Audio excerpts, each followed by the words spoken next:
Que la grâce de l'Éternel soit relâchée et multipliée dans votre vie.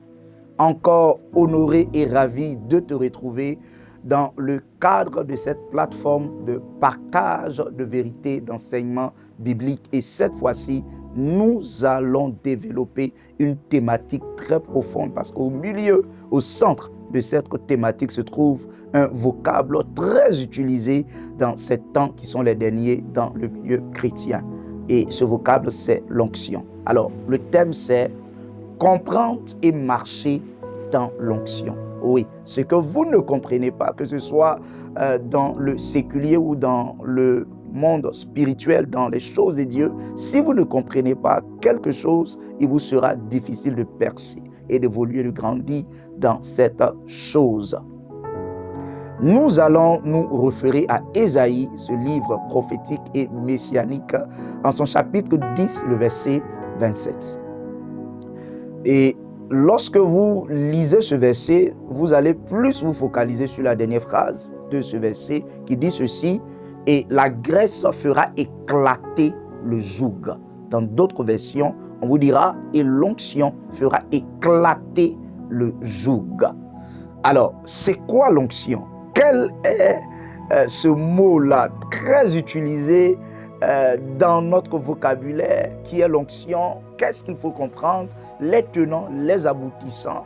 Alors, l'onction, c'est une capacité divine donnée à un humain, un chrétien, un enfant de Dieu, qui lui permet de faire des choses au-delà de la norme, des choses au-delà des limites humaines. Chaque fois que vous aspirez à avoir des résultats surnaturels, vous devez plutôt aspirer à avoir l'onction. Dans la chambre haute, l'apôtre Pierre a prêché, lui, pécheur de profession. La Bible dit qu'au thème de son intervention, de son sermon, environ 3000 personnes ont été vivement touchées et se sont converties.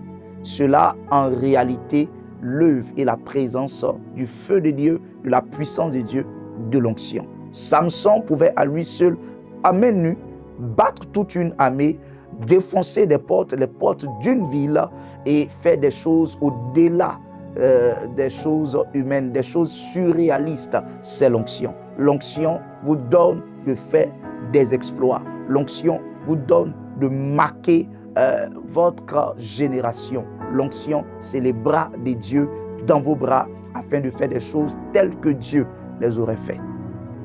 Donc, nous devons tous aspirer à l'onction. Et si l'onction est une capacité, est une puissance, elle a besoin d'être entretenue et de grandir. Parlons de puissance, les ampoules électriques ont des puissances. En fonction de leur puissance, elles peuvent soit éclairer une petite pièce ou une plus grande. Cela revient à dire que l'onction peut diminuer ou peut grandir. Voici pourquoi il existe une interactivité entre le porteur de l'onction et l'onction elle-même. Comment se tenir? Comment gérer l'onction? Voici quelques problématiques, quelques questions que nous devons nous poser. La question la plus importante, c'est comment évoluer l'onction de Dieu? Comment faire évoluer l'onction de Dieu dans notre vie? La première des choses pour faire évoluer l'onction, vous devez savoir que l'onction évoluera dans votre vie par le principe de l'intimité spirituelle. Si vous êtes intime à Dieu, Dieu vous donnera une plus grande onction. L'intimité, c'est quoi? C'est votre relation continuelle et perpétuelle avec Dieu. Vous dépendez de Dieu. Même Jésus, la Bible dit que pendant les 3 ans et demi de son ministère, avait un ministère qui était ponctué de miracles. Pour ne citer que la résurrection de Lazare, la guérison de la femme qui perdait du sang depuis 12 ans, la multiplication des pains et des poissons et le changement de l'eau en vin.